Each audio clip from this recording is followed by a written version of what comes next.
Merci. Très bien. Monsieur Jetsi. Oui, on a bien compris effectivement avec cette nouvelle nomination qu'il ne s'agit surtout pas d'attaquer le bassin d'emploi, comme vous l'avez dit récemment. Hein, on n'attaque ni Airbus, ni AMP, parce que tout le monde travaille là-bas. Mais c'est deux sujets qui n'ont strictement rien à voir. Et je pense que sur ce poste-là, il faut quand même avoir quelques connaissances aéronautiques, notamment sur les critères de nuisance des avions, le respect des créneaux horaires, j'en passe, c'est des meilleurs. Et il ne s'agit absolument pas d'aller contre systématiquement AMP comme vous le préhendez, mais de proposer de bonnes solutions pour diminuer les nuisances et puis aussi de se battre sur le sujet de la contrepartie financière sur laquelle vous avez fait complètement l'impasse. Je me serais d'ailleurs volontiers proposé comme candidat sur ce poste-là. Mais comme nous sommes en démocratie dans cette assemblée, il est hors de question qu'un élu de la minorité vous puissiez y porter la moindre attention. Merci. Mais non. Monsieur Jetsi. Oui, je vous écoute. Je pense que vous avez travaillé à Elissim, c'est ça? C'était à l'époque. J'ai travaillé à Elissim, j'ai travaillé à Airbus aussi. Laissez-moi parler, je vous ai laissé parler. Ouais. Donc, vous avez travaillé un certain temps à Elissim comme instructeur. Elissim, c'est les simulateurs de vol d'hélicoptères.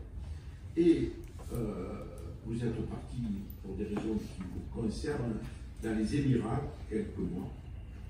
Et quand vous êtes revenu, vous avez demandé votre réintégration à Elissim. Et je me suis renseigné et on m'a dit que vous étiez tellement procédurier qu'on vous a pas repris. Mais donc, arrêtez de diffamer, franchement, arrêtez, c'est scandaleux ce que vous dites là. C'est scandaleux. Vous êtes un menteur, vous êtes un menteur, vous êtes un menteur. Arrêtez de diffamer, arrêtez de diffamer. Je vais demander les forces pour... Oui, appelez-les les forces, arrêtez. J'en ai soupé de vos diffamations systématiques à mon égard. Arrêtez. Non, je suis agressif sur ce sujet-là. C'est un scandale votre comportement. Après enquête, vous n'étiez pas le mieux placé. Mais c'est complètement faux tout ce que vous dites, arrêtez. On passe au vote. Oui, il vaut mieux, plutôt que d'entendre de tels mensonges. Ceux qui s'abstiennent et ceux qui votent contre. Je vous remercie. Scandale d'entendre des choses pareilles. C'est une honte. C'est une honte. Encore. Mais mettez-moi dehors, allez-y. Si vous avez des attitudes comme ça, je vais demander aux forces de l'ordre. Allez-y, allez, appelez les forces de l'ordre. Mais vous attendez que ça. Appelez Macron aussi, si vous voulez, appelez qui vous voulez. Laisse-le où il est.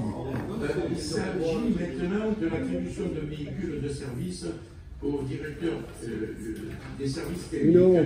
Et je donne la parole à mon adjoint aux travaux, M. Pertuca. Je ne balayais pas les hangars Airbus, moi. C'est bon. Oui, ça vole bas, exactement. Quand on va sur ce terrain-là, ça ne peut que voler bas.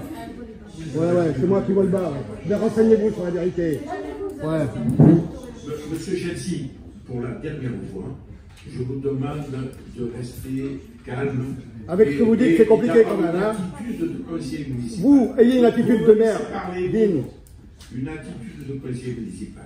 Si vous dérogez à la règle... C'est vous qui dérogez à la règle. C'est vous qui dérogez. De vous faire sortir de cette scène. Mais faites-moi sortir, allez-y. Arrêtez, monsieur Jetsi, s'il vous plaît.